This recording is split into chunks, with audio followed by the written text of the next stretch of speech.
ठंड में गांव वर्सेस शहरी बहू के गर्म कपड़े। हेलो करण बेटा, कैसा है? शहर में जाकर तो भूल ही गया अपनी माँ को। पाई लागी अम्मा, कैसी हो? मैं ठीक हूँ। ठीक हूँ बेटा, जी रही हूँ तुम लोगों की याद में। माँ, हमें भी आपकी बहुत याद आती है, लेकिन काम की वजह से आपसे मिलने आना पॉसिबल नहीं हो पाता ना। बेटा बूढ़ी हो गई हूँ, कुछ सालों की और मेहमान हूँ, आके मिल लेता तो खुशी होती, मुझे भी अच्छा लगता, कुछ दिन तुम लोगों के साथ रह लेती। और हाँ सुन, हमारा जो गांव में जमीन है, मैं सोच रही थी कि तेरे और राजा के नाम लिख देती, क्योंकि पड़ोसी और रिश्तेदार आग चढ़ाए बैठे हैं उस जमीन पर। अरे माँ, गांव की जमीनों में रखा ही क्या है?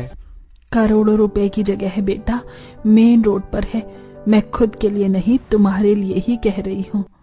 करोड़ों रुपए का नाम सुनकर करण की आंखें चौंधिया जाती हैं। ठीक है माँ, मैं नीलम से बात करता हूँ और हम कुछ दिनों में आने की प्लानिंग करते हैं। पाई लागू। जियो रे बेटा, रखती हूँ। फोन करते ही नीलम करण के सामने गुस्से से लाल पीली खड़ी थी। यार करण, मैं गांव नहीं जाना चाहती, तुम्हें पता है ना, मुझे गांव से बिल्कुल अच्छा नहीं लगता है। अरे मैं भी नहीं जाना चाहता, लेकिन गांव में करोड़ों रुपए की जमीन है। हमारी माँ वो हमारे नाम करवाना चाह रही हैं। अगर हाथ से चली गई तो जिंदगी भर इस 2 BH के घर में ही रहना पड़ेगा। सोच लो।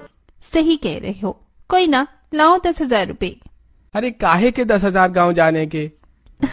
अरे मेरे भोले पतिदेव, गांव में कितनी ठंड होती है पता ही है आपको, और मैं ठंड में एक पल नहीं रह सकती हूँ। ठंडी के लिए कपड़े खरीदने हैं, नवंबर लग गया है, सोच लो गांव में क्या हाल होगा। हाँ सो तो है, गांव में शहरों के मुकाबले अच्छी खासी ठंड बढ़ती भी तो है। ये लो पैसे। नीलम करण से पैसे लेकर मार्केट जाती है और अपने लिए गांव में पहनने के लिए ढेर सारे गर्म कपड़े लेकर आती है घर पर। ये क्या है, इतने सारे कपड़े?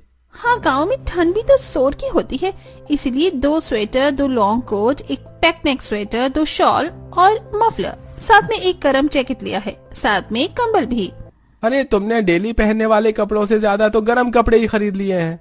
पतिदेव, डेली पहनने के कपड़े तो इससे 3 गुना लूंगी। अरे लगना चाहिए गांव वालों को कि कोई शहर की बहू आई है। चलो अब जल्दी से पैकिंग करते हैं, करोड़ों रुपए की जमीन अपने नाम भी तो करवानी है ना। मुझसे ज्यादा तो अब गांव जाने के लिए तुम एक्साइटेड हो रही हो। चलो करते हैं पैकिंग।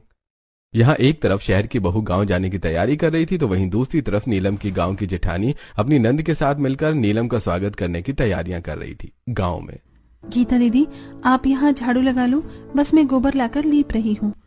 भाभी मैं लीप देती हूँ। आप मोटा मोटा लीप दोगी तो जमीन जल्दी उखड़ने लगती है, मैं